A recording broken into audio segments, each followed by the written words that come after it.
ಒಂದೇ ಮರದಲ್ಲಿ ಎರಡು ಹಣ್ಣುಗಳು, ಆದರೆ ರುಚಿ ಬೇರೆ ಬೇರೆ. ಒಬ್ಬಳು ಹಾಲಿನಂತೆ ಬೆಳ್ಳಗೆ ಹೊಳೆಯುವ ಹಾಗೆ, ಮತ್ತೊಬ್ಬಳು ಕೃಷ್ಣನಂತೆ ಕಪ್ಪಗೆ. ಹಾಲಿನ ಬಣ್ಣದವಳಲ್ಲಿ ವಿಷವಿತ್ತು, ಕೃಷ್ಣನ ಬಣ್ಣದವಳಲ್ಲಿ ಕಲೆಯಿತ್ತು. ಇದು ಬಣ್ಣದ ಗುಣದಲ್ಲಿ ಅಡಗಿರುವ ಮನುಷ್ಯರ ನೈಜ ಜೀವನದ ಕಥೆ. ತಾಯಿ ರುಕ್ಮಿಣಿ ಮಗಳು ಧೃತಿಗೆ ಅಲಂಕಾರ ಮಾಡುತ್ತಿದ್ದಾಳೆ. ಸ್ನೇಹ ಅಡುಗೆ ಮನೆಯಲ್ಲಿ ಅಡುಗೆ ಮಾಡುತ್ತಿರುತ್ತಾಳೆ. ನೋಡು ಧೃತಿ, ಈ ಕೆನ್ನೆ ಮೇಲೆ ಈ ಕ್ರೀಮ್ ಹಚ್ಚಿದ್ರೆ ನೀನು ದೇವಲೋಕದ ಅಪ್ಸರೆಯಂತೆ ಕಾಣುತ್ತೀಯ. ನಮ್ಮ ಮನೆಗೆ ನೀನೇ ಮಹಾಲಕ್ಷ್ಮಿ. ಹೌದಮ್ಮ, ಅಷ್ಟೇ ಅಲ್ಲ, ನಾಳೆ ಸಿಟಿಯಲ್ಲಿ ನಡೆಯೋ ಆ ದೊಡ್ಡ ಡಿಸೈನ್ ಶೋನಲ್ಲಿ ನಾನೇ ಗೆಲ್ಲೋದು. ನನ್ ಸೌಂದರ್ಯಕ್ಕೆ ಅಲ್ಲಿರೋ ಜಡ್ಜಸ್ ಫಿದಾ ಆಗ್ಬಿಡ್ತಾರೆ. ಅಮ್ಮ, ಧೃತಿ ನೋಡಕ್ಕೆ ಚೆನ್ನಾಗಿದ್ದಾಳೆ ನಿಜ, ಆದ್ರೆ ಆ ಸ್ಪರ್ಧೆಯಲ್ಲಿ ಬಟ್ಟೆ ಡಿಸೈನ್ ಮುಖ್ಯ. ಅದಕ್ಕಾಗಿ ಒಂದು ಹೊಸ ಡಿಸೈನ್ ರೆಡಿ ಮಾಡಿದ್ದೇನೆ. ಒಂದ್ಸಲ ನೋಡ್ತೀರಾ? ನೀನು ಏನ್ ರೆಡಿ ಮಾಡಿದ್ಯಾ? ನಿನ್ ಮುಕ್ಕನ್ ಬಣ್ಣಕ್ಕೂ ನಿನ್ ರೆಡಿ ಮಾಡಿರೋ ಡ್ರೆಸ್ಗೂ ಏನ್ ಸಂಬಂಧ? ಹಳ್ಳಿಲಿದ್ದು ಕಪ್ಪು ಬಣ್ಣಕ್ಕೆ ಮಸಿ ಬಳಿದ್ಕೊಳ್ಳೋದ್ ಬಿಟ್ಟು ನಿನ್ಗೆ ಸಿಟಿಯ ಶೋ ಬೇಕಾ? ಅಮ್ಮ, ಜಾಸ್ತಿ ತಲೆ ಕೆಡ್ಸ್ಕೋಬೇಡ. ಇವಳೇನಾದ್ರೂ ಜೊತೆ ಕರ್ಕೊಂಡು ಹೋದ್ರೆ ಜನ ನನ್ ತಂಗಿ ಅಂತ ನಂಬಲ್ಲ, ಮನೇಲಿ ಕೆಲ್ಸ ಮಾಡೋಳು ಅಂತ ಅನ್ಕೊಂತಾರೆ. ನನ್ ಇಮೇಜ್ ಹಾಳಾಗತ್ತೆ. ಅಕ್ಕ, ಬಣ್ಣಕ್ಕೂ ಪ್ರತಿಭೆಗೂ ಸಂಬಂಧವಿಲ್ಲ ಅಂತ ಅಪ್ಪ ಯಾವಾಗ್ಲೂ ಹೇಳುತ್ತಿರುತ್ತಾರೆ. ನಾನು ತುಂಬಾ ಕಷ್ಟಪಟ್ಟು ಆ ಗೌನ್ ರೆಡಿ ಮಾಡಿದ್ದೇನೆ. ಪ್ಲೀಸ್ ಅಮ್ಮ, ನನಗೂ ಒಂದು ಚಾನ್ಸ್ ಕೊಡಿ. ಬಾಯಿ ಮುಚ್ಚು ನನ್ನ ಮಗಳು. ಧೃತಿ ಹೋದ್ರೆ ಸಾಕು, ನೀನಿಲ್ಲೇ ಕೆಲ್ಸ ಮಾಡ್ಕೊಂಡ್ ಬಿದ್ದಿರು. ಯಾರಿಗಾದ್ರೂ ನಿನ್ನ ಮುಖ ತೋರ್ಸಿದ್ರೆ ನಮ್ಮ ಮರ್ಯಾದೆ ಹೋಗುತ್ತೆ. ಜೈಕುಮಾರ್ ಹಾಗೂ ಊರಿನ ಗೌಡ್ರು ಮಾತಾಡ್ತಿರ್ತಾರೆ. ಆಗ ಗೌರಮ್ಮ ಬರ್ತಾರೆ. ಏನ್ ಜೈಕುಮಾರಣ್ಣ, ಸಿಟಿ ದೊಡ್ಡ ಕಾಂಪಿಟೇಷನ್ಗೆ ನಿನ್ನ ದೊಡ್ಡ ಮಗಳನ್ನ ಕಳಿಸ್ತಾ ಇದೀಯಂತೆ. ಅವಳೇನೋ ಬೆಳ್ಳಗಿದ್ದಾಳೆ ಸರಿ, ಆದ್ರೆ ಚಿಕ್ಕೋಳು ಸ್ನೇಹಗೆ ಯಾಕೆ ಇಷ್ಟು ಅನ್ಯಾಯ ಮಾಡ್ತಿದ್ದೀರಾ? ನನಗೇನು ಗೊತ್ತಮ್ಮ, ಮನೆಯಲ್ಲಿ ಆ ತಾಯಿ ಮಗಳು ಅವಳನ್ನ ಮನೆಯಿಂದ ಹೊರಗೆ ಬಡಿದ್ಬಿಡ್ತಿಲ್ಲ. ಸ್ನೇಹ ಕೈಯಲ್ಲಿರೋ ಜಾದು ಮಾಯ ಹತ್ತಿರ ಇಲ್ಲ ಅನ್ನೋದು ನನಗೂ ಗೊತ್ತು. ನೋಡು ಜಯಕುಮಾರ್, ಸ್ನೇಹ ಈ ಹಳ್ಳಿಯ ಗಿಡಮರದ ಬಣ್ಣವನ್ನು ಬಟ್ಟೆಯ ಮೇಲೆ ತರುತ್ತಾಳೆ. ಅವಳನ್ನು ಕಳಿಸಿಕೊಡು, ನಾನು ಅವಳಿಗೆ ಬೇಕಾದ ವ್ಯವಸ್ಥೆ ಮಾಡುತ್ತೇನೆ. ಅಯ್ಯೋ ಗೌಡ್ರೆ, ಆ ಕರಿಯಮ್ಮ ಸಿಟಿಗೆ ಹೋದ್ರೆ ಆ ಫ್ಯಾಷನ್ ಲೋಕದ ಜನ ನಗಲ್ವಾ? ಬೆಳ್ಳಗಿರೋರಿಗೆ ಮಾತ್ರ ಬೆಲೆ ಇರೋದು ಈ ಕಾಲದಲ್ಲಿ. ಇವಳನ್ನ ಯಾರ್ ಕೇಳ್ತಾರೆ? ಅವಳು ಕರಿಯಮ್ಮ ಅಲ್ಲ, ಗೌರಕ್ಕ. ಅವಳು ನನ್ನ ಮಗಳು. ಕೃಷ್ಣನ ಬಣ್ಣ ಅವಳದು. ಅವಳ ಮನಸ್ಸು ಹಾಲಿನಂತೆ ಇದೆ. ಹೌದು ಜೈಕುಮಾರಣ್ಣ, ನೀನು ಧೈರ್ಯ ಮಾಡು. ಕಲೆಗೆ ಬಣ್ಣವಿಲ್ಲ. ಅವಳನ್ನು ಸ್ಪರ್ಧೆಗೆ ಕಳುಹಿಸುವುದು ನನ್ನ ಜವಾಬ್ದಾರಿ. ಹೀಗೆಂದು 3 ಜನ ಮಾತಾಡ್ಕೊಂಡ್ರು. ಇತ್ತ ಜೈಕುಮಾರಣ್ಣನ ಮನೆಯಲ್ಲಿ ಸ್ನೇಹ ನಾನು ಮಾಡಿರೋ ಗೌನ್ ನೋಡಿ ಖುಷಿ ಪಡ್ತಿರ್ತಾಳೆ. ಆಗ ಧೃತಿ ಕೋಪದಿಂದ ಕತ್ತರಿ ಹಿಡಿದು ಬರ್ತಿರ್ತಾಳೆ. ರುಕ್ಮಿಣಿ ಇದನ್ನು ವಿಡಿಯೋ ಮಾಡಲು ರೆಡಿಯಾಗಿರ್ತಾಳೆ. ಸ್ನೇಹ, ನೀನು ರೆಡಿ ಮಾಡಿರೋ ಈ ಗೌನ್ ತುಂಬಾ ಸುಂದರವಾಗಿದೆ ಅಲ್ವಾ? ಆದ್ರೆ ನಿನ್ ಮೈ ಮೇಲೆ ಈ ಗೌನ್ ಇರೋದಕ್ಕಿಂತ ಚೂರ್ ಚೂರಾಗಿ ನೆಲದ ಮೇಲೆ ಬಿದ್ದಿದ್ರೆ ಚಂದ. ಅಕ್ಕ ಬೇಡ ಅಕ್ಕ, ಕತ್ರಿಯನ್ನ ಕೆಳಗೆ ಇಳಿಸು.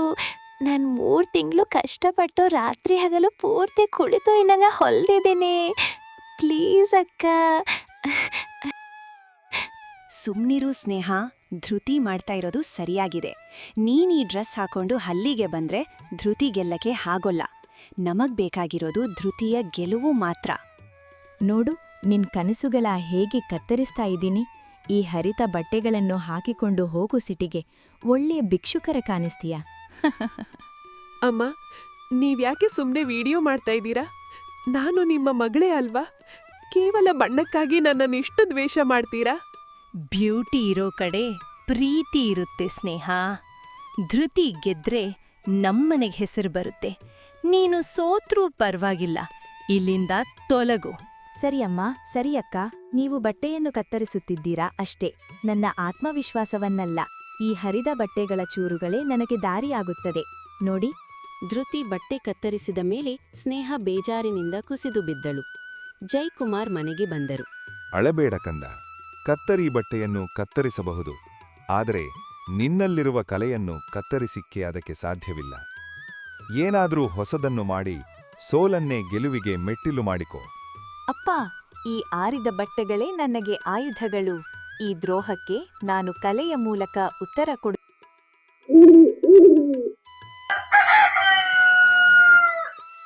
ಇನ್ನೇನು ಸ್ಪರ್ಧೆ ದಿನ ಬಂದೇ ಬಿಟ್ಟು ಸ್ನೇಹ ಮತ್ತು ಧೃತಿ ಸ್ಪರ್ಧೆಗೆ ಹೋಗಿದ್ದಾರೆ.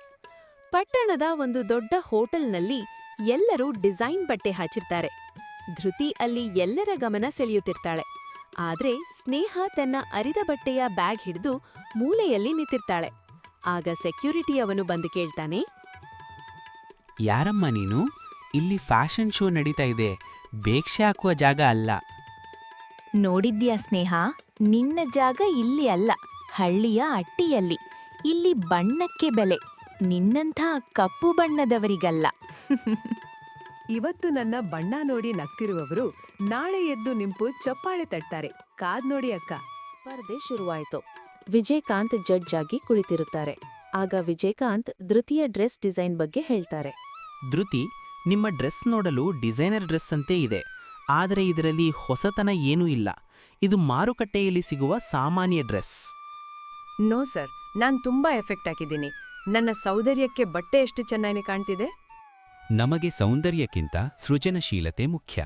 ಈಗ ಮುಂದಿನ ಸ್ವರಡಿ, ಸ್ನೇಹ ಆನ್ ಸ್ಟೇಜ್. ಸ್ನೇಹ ಹರಿತ ಬಟ್ಟೆಯನ್ನು ಆಧುನಿಕ ಶೈಲಿಯಲ್ಲಿ ಹೊಲೆದ ವಿಭಿನ್ನ ವಿನ್ಯಾಸದ ಶೈಲಿಯಲ್ಲಿ ಉಡುಪು ತೊಟ್ಟು ಬರುತ್ತಾಳೆ. ಎಲ್ಲರೂ ಬೆರಗುವಾಗುತ್ತಾರೆ. ಅದ್ಭುತ! ಇದನ್ನೇ ಹಾಟ್ ಡಿಸೈನಿಂಗ್ ಬಟ್ಟೆ ಎನ್ನುತ್ತಾರೆ. ಇಷ್ಟು ಸುಂದರವಾಗಿ ಜೋಡಿಸಿದ್ದು ನಾನು ಹಿಂದೆಂದೂ ನೋಡಿಲ್ಲ. ಇದು ಹೇಗೆ ಸಾಧ್ಯವಾಯಿತು? ಸರ್, ಕೆಲವೊಮ್ಮೆ ನಮಗೆ ಜೀವನ ಅರಿದ ಹಾದಿಗಳನ್ನು ಕೊಡುತ್ತದೆ. ಅದಕ್ಕೆ ನಾವು ಅದನ್ನು ಹೂವಿನ ಹಾದಿಯನ್ನಾಗಿ ಮಾಡಿಕೊಳ್ಳಬೇಕು. ಈ ಡ್ರೆಸ್ ನನ್ನ ಅಕ್ಕನ ಗಿಸ್ ತರ. ಸರ್, ಇವರು ಸುಳ್ಳು ಹೇಳ್ತಿದ್ದಾಳೆ. ಇವಳು ಸೋಲ್ಬೇಕು ಅಂತ ನಾನೇ ಈ ಬಟ್ಟೆ ಕತ್ತರಿಸಿದ್ದು ನೋಡಿ. ನನ್ನ ಹತ್ರ ವಿಡಿಯೋನೇ ಇದೆ. ವಿಡಿಯೋ ತೋರಿಸಿ ಧೃತಿ.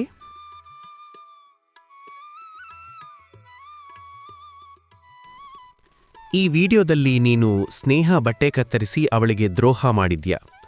ನೀನು ಕೇವಲ ಡಿಸೈನರ್ ಆಗಿ ಮಾತ್ರ ಅಲ್ಲ, ಮನುಷ್ಯತ್ವ ಇಲ್ಲದವಳಾಗಿ ಸಹ ಸೋತಿದ್ಯಾ. ಎಲ್ಲಾ ಸ್ಪರ್ಧಿಗಳು ಭಾಗವಹಿಸಿ ಆಗಿತ್ತು. ಈಗ ಫಲಿತಾಂಶ ಹೇಳುವ ಸಮಯ. ವಿಜಯಕಾಂತ್ ಫಲಿತಾಂಶ ಹೇಳಲು ನಿಂತಿದ್ದಾರೆ. ಈ ಸ್ಪರ್ಧೆಯ ವಿಜೇತೆ ಸ್ನೇಹ. ಇವಳ ಕಪ್ಪು ಬಣ್ಣದ ಹಿಂದೆ ಮಿನುಗುವ ಚಿನ್ನದಂತಹ ಪ್ರತಿಭೆ ಇದೆ. ಸ್ನೇಹ ಕೈಯಲ್ಲಿ ಟ್ರೋಫಿ ಹಿಡಿದು ಮನೆಗೆ ಬರುತ್ತಾಳೆ. ಊರಿನವರೆಲ್ಲರೂ ಹೆಮ್ಮೆಯಿಂದ ಸ್ವಾಗತಿಸುತ್ತಾರೆ. ಜೈಕುಮಾರಣ್ಣ, ನಿನ್ನ ಮಗಳು ನಮ್ಮ ಹಳ್ಳಿಯ ಗೌರವವನ್ನು ಎತ್ತಿ ಹಿಡಿದಿದ್ದಾಳೆ. ನಾವು ಬಣ್ಣ ನೋಡಿ ಅವಳನ್ನು ಹಳೆಯಬಾರದಿತ್ತು. ಅಕ್ಕ, ನೀನು ಬಟ್ಟೆ ಕತ್ತರಿಸದೇ ಇದ್ದರೆ ನನಗೆ ಈ ಐಡಿಯಾ ಬರುತ್ತಿರಲಿಲ್ಲ. ಈ ಪ್ರಶಸ್ತಿಯಲ್ಲಿ ನಿನ್ನ ಪಾಲು ಇದೆ.